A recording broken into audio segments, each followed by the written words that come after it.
Di ba ikaw sa Friday gusto nyo ba? Laan gani ma'am, hindi na sana kami tutuloy Ekwan. Hindi na kami tutuloy. Unang-una, nagpapasalamat ako sa ISU family, kay Ma'am Gina. Kasi gaya ng sinabi ng mga kasama ko, totoo yun, yung tatatlo lang kami, ang dami naming pupils, pero malaking bagay yung pagpayag ninyo na ma-deploy sila dito as student teacher.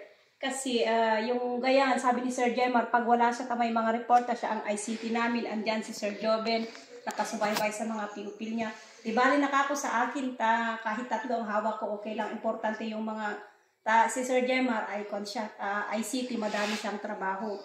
At kung minsan nga kapag nagpapamiting kami, kahit nagmi-meeting kami dyan sa mga parents, nagtuturo sila, hindi na sila nakikikon saan kasi maraming bata. So yun din ang malaking pasalamat ko at napayagan sila na ma-deploy dito sa school namin. At sa kanilang dalawa, wala akong masabi, masipag sila. Natawa na ako kay Sir Jemar, wala na daw siya ibang masabi, munti ko lang sa di ka ba nagseselos.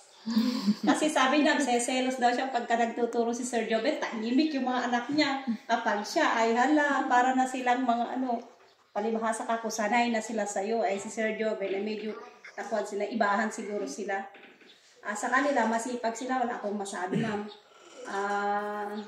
Salamat sa tiyaga sa amin. Sabi ko nga yung mga nararamdaman ninyo, naramdaman ko na rin yan noon. Kaya naiintindihan ko. So, yun lang and congrats. Pagpatuloy. Sana makapasa kayo pag nag-exam kayo para may kasama kayo dito.